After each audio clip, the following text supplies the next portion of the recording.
We're here today to defend the most basic of all human rights, the right to health and the right to life. They rushed through the office and treated us like common criminals. Get your hands up. Get them up right now. Freeze! Hey, guys, it's only vitamins. Vitamine! Vitamine! Vitamine! Tens of millions of men were cheated out of an effective, non-toxic therapy. Just cheated out of it and forced to buy an expensive, dangerous therapy that is only half as good. And that upsets me. I'm angry about that.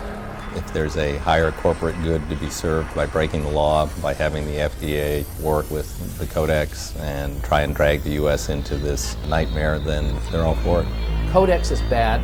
It's bad for a lot of people, and it's bad for the very people who need it the most. And it's the power that's in the WTO that we have to deal with ultimately, and I don't like the trend. Turn the camera off, we can talk.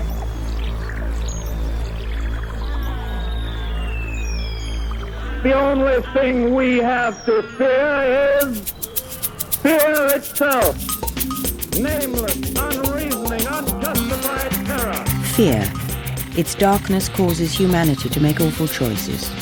With dreadful power, fear can rule our lives and paralyze lofty hopes and dreams in an instant. It is the antithesis of God, the destructive dark side. It is the ghost that haunts the mind, a universal trait, a global affliction, and deployed all too often by those intent on inflicting control over the masses. Fear preys on the most vulnerable among us. Fear sells, and nowhere is fear peddled more shamelessly than in the fields of medicine and human nutrition. Fear anesthetizes us. It coerces us, making us believe that we can do little on our own to prevent or treat disease, and forces whole nations to kneel at the altars of the drug industry. And of course, the fearmongers are also preying on fear of disease. And the solution that the fearmongers give us are drugs. Yet drugs are the single most dangerous thing we can put in our mouths. It's a sad fact that pharmaceuticals have become the dope of modern man. And make no mistake, we are addicted. Last year, between 3 and 5 billion prescriptions were written in the US alone. And for all of its many miracles and heroism, the pharmaceutical fantasy has also left disaster in its wake. The tragedies of drug side effects are being exposed daily. Prozac, Vioxx, Celebrex, Baycol, Lariam, and Zoloft, just to name a few, are deeply uncomfortable reminders that secrecy and sales have often circumvented safety. There is also the crippling burden of health insurance and the millions who are debilitated by a wave of red ink, bankrupted as a result of an unexpected illness that they could not afford. As if by design, health choices are limited, information is scarce, lives are ruined, and the truth be damned. Business is business, and people don't like competition, and those things smart business people may not always do something that's best for the people or for someone's health. In addition to these painful realities of life, however, an abundance of evidence now suggests that this holy reverence towards modern medicine may be killing us. I wrote Death by Modern Medicine, inspired actually after writing a paper called Death by Medicine.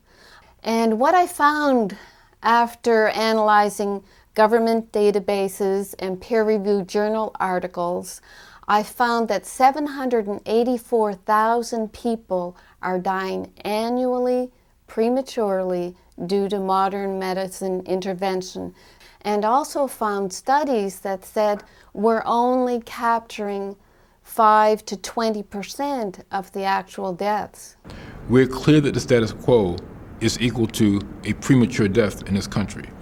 Someone needs to stand up and scream and say, foul, something's gone awry. Somebody needs to stop this madness and say to the public, there's a better option. We will no longer accept the status quo. But the fear machine is well oiled by petrochemical dollars, and a near worldwide monopoly in healthcare. It works overtime to prevent the truth about dietary supplements from getting out to the public. Governments, particularly in Europe and the United States, seem all too eager to comply with the robber barons of healthcare. It has always been so, as evidenced by this 40-year-old government film, which is but one of many in their arsenals. But it's still the same old snake oil. During the 1990s, however, despite generations of institutional bias, American consumers won critical battles against the Food and Drug Administration, the FDA, and the medical pharmaceutical establishment. In the mid-90s, there were movements to put all supplements on a prescription basis. And in all the countries in the world where they've done that, it more than doubled the cost and made them not available. And it's really a freedom of choice issue. It's not a company manufacturer issue. It's a consumer's issue. So we were fighting for the right to have access for our own use, our own families, and our own businesses. And fortunately, the healthy consumer felt the same way. We actually were able to marshal, one day in a period of hours, 1 million phone calls to the government. It was really a citizens' uprising. This massive consumer movement for healthcare freedom was invigorated when the FDA became enveloped in controversy of its own making. The agency approved a guns-drawn raid at the clinic of Dr. Jonathan Wright and also raided dozens of health food stores in a premeditated power grab. Consumer outrage fueled Hollywood to become immersed in the debate, and actors like James Earl Jones and Sharon Stone became part of a national campaign for healthcare freedom of choice. When Mel Gibson came aboard, he documented his views in memorable fashion. Freeze! Hey, guys, it's only vitamins. Vitamin C, like in oranges. The result of the consumer outcry was that DSHEA, the Dietary Supplement Health Education Act, passed overwhelmingly in 1994. This became the only national law that linked the use of nutrients in dietary supplements to reduced risk of disease. And since DSHEA helped ensure relatively free access to a wide range of dietary supplements for consumers, activists pulled back from the front lines, thinking that their struggles were over. Others, like Joe Bassett, knew better. We're in a particular industry, for the sake of a better term, the health food industry, that's always been under attack. It's never stopped. It still isn't stopping because you have vested interests. In our country, you have everybody using vested interests, and the ones that are really entrenched use the government. I believe DSHEA has always been under attack, except for the first few years after DSHEA was passed. The present attacks are very broad, which means worldwide, and some of the attacks are just specific to the United States. Now, a bureaucratic shadow called Codex Alimentarius threatens to silence the opposition forever, both here and abroad. But Codex began innocuously enough in 1963 as a creation of two arteries of the United Nations, the Food and Agricultural Organization and the World Health Organization. Back then, nearly everyone endorsed their two major goals: to provide nutritious foods for developing nations and to shape guidelines for dangerous industrial chemicals in the food supply.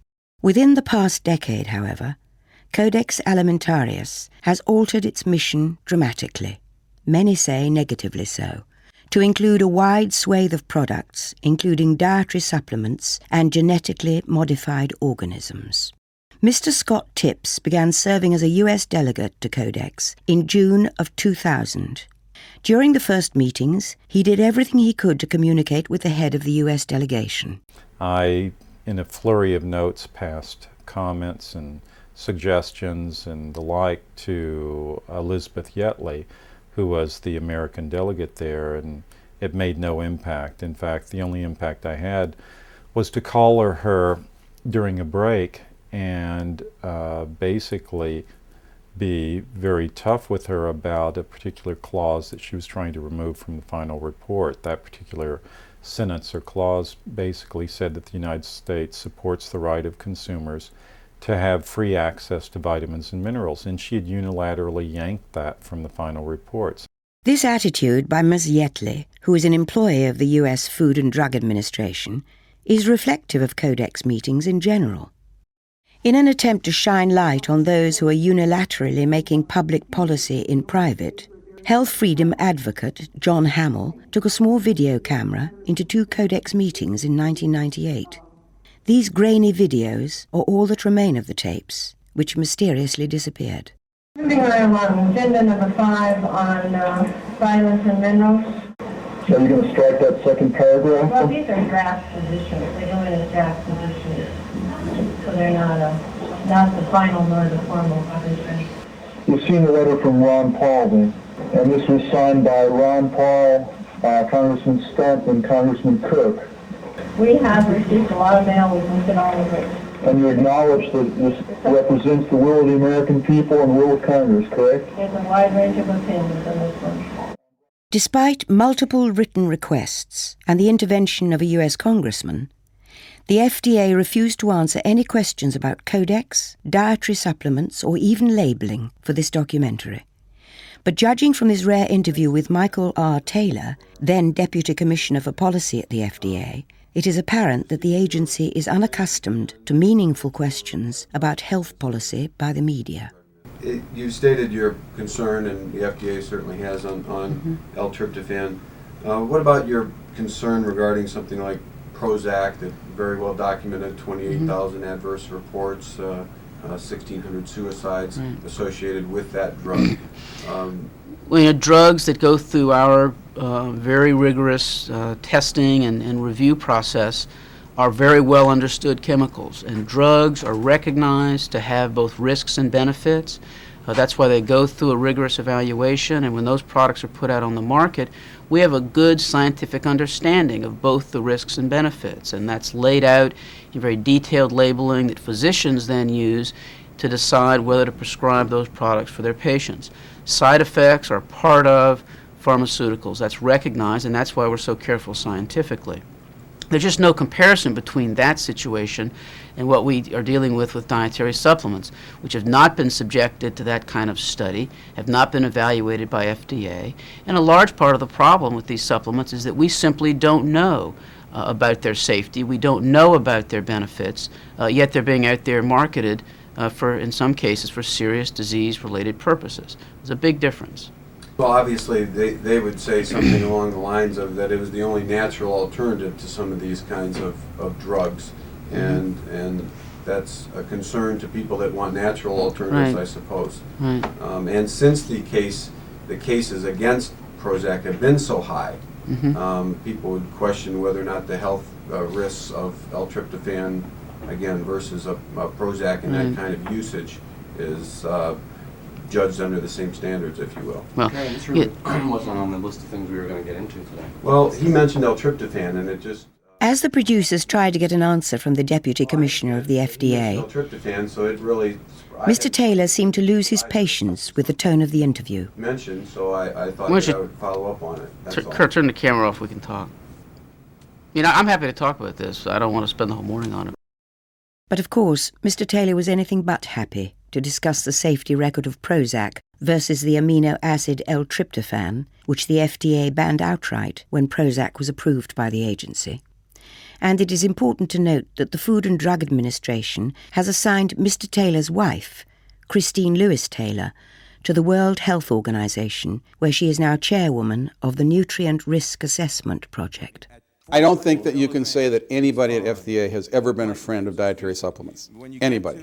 They are friends of the classical reductionist scientific system that is based on cause and effect and doing a bunch of huge and costly studies, which are the backbone of the pharmaceutical industry, which are the driving force of our healthcare system, which is driving us into bankruptcy and killing between 200,000 and 700,000 people a year.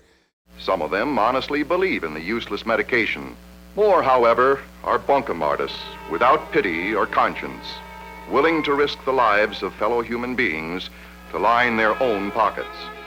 Institutional hypocrisy and bias are endemic at the agency. In fact, the FDA has made no secret of its intentions to harmonize the US vitamin and mineral standards with Codex, thereby reducing the dosages of common vitamins and minerals to ridiculously low levels. They've said so before Congress, in the National Register, and even on their own website. That system is not a good system, and the dietary supplement guideline, the vitamin mineral guideline, mimics the ideas of that system and tries to push them onto the international stage for vitamins and minerals.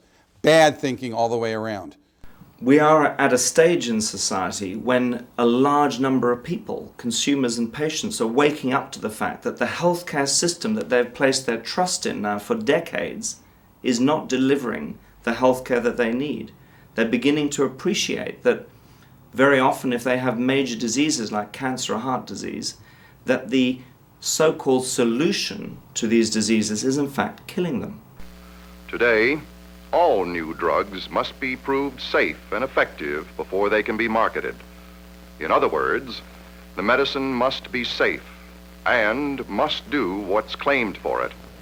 This is why we see this incredible growth in consumer demand for natural products. And of course, just as the consumer is starting to make decisions about what they want to do in healthcare, the regulators have decided, with a lot of pressure from big industry sectors, to say, you can't have it.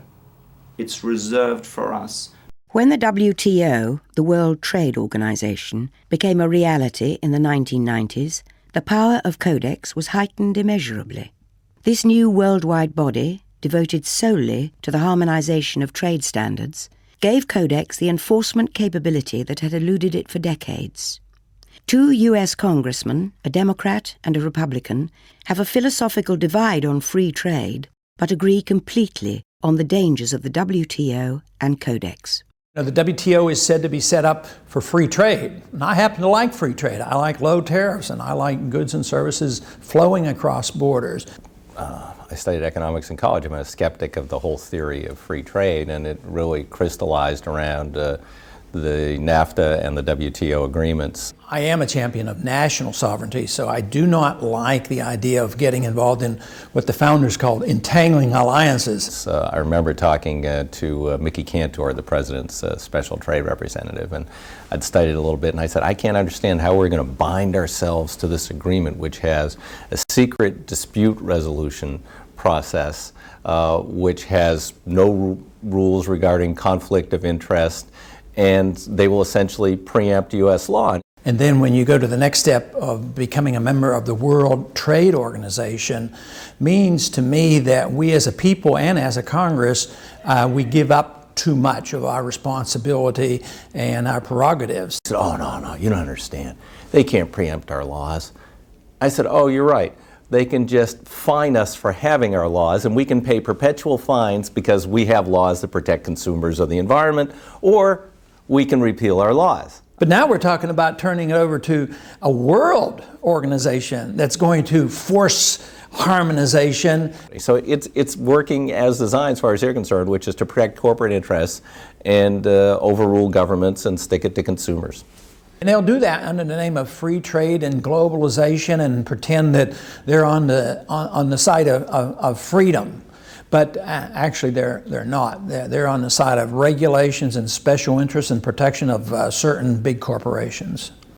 If there's a higher corporate good to be served by breaking the law, by having the FDA work with the Codex and try and drag the U.S. into this nightmare, then they're all for it, and they're doing it. So we do what the WTO tells us, and that's why I'm very leery of the WTO, and I'd just soon we get out of the WTO.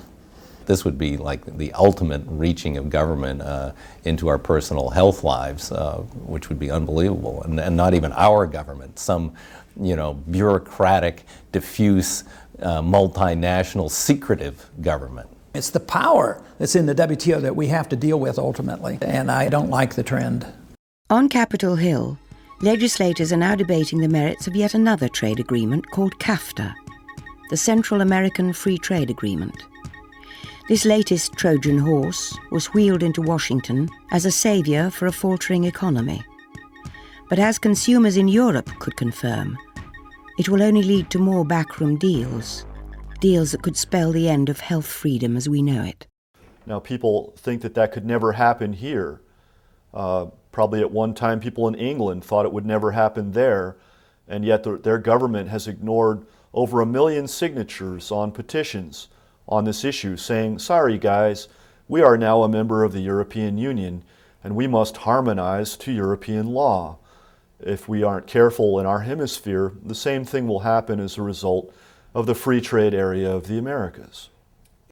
But the trend towards the WTO, NAFTA and now CAFTA being used to harmonise laws and regulations to favour pharmaceutical interests has long been a reality in the European Union.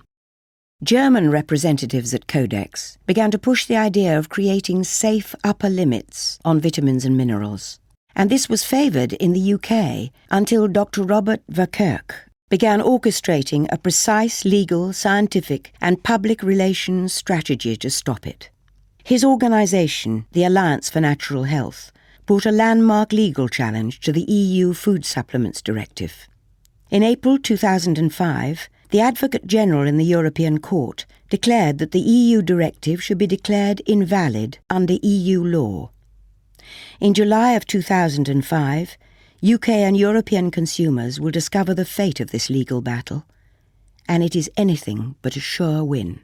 What's coming down the line from Codex and from Europe is very disturbing. First, you got 450 million people over there. Secondly, they have the most restrictive nutrient access of any of the free world. Third, you just had a woman in France arrested and is now undergoing trial for selling 500 milligrams of vitamin C tablets.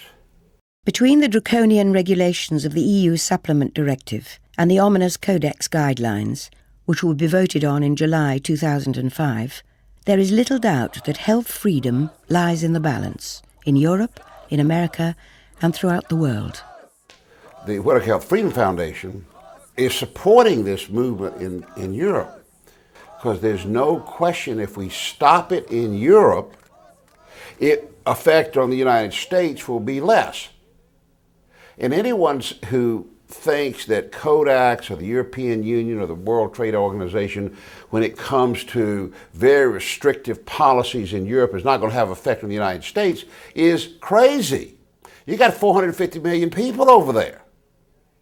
They have enormous trade with us. They deal in steel and textiles, etc. And if they are upset with our libertarian policies regarding nutrient supplements, it's going to affect other economic systems. Now, we might have sovereign protection, but good gosh, that will fly away at an instant with the stroke of a pen if a trade agreement is challenged. What's happening in Europe, just like the trade winds, is coming our way. And no one can argue in a reasonable fashion why that is not going to happen. That is happening. It has been said many times that democracy is the dream of all who are oppressed, the hope of those imprisoned by fear or injustice. But the sad truth, that which is almost too sad to acknowledge, is that the betrayal of democracy began long ago, when profit replaced the will of the people and corporate lobbyists became the masters of the universe.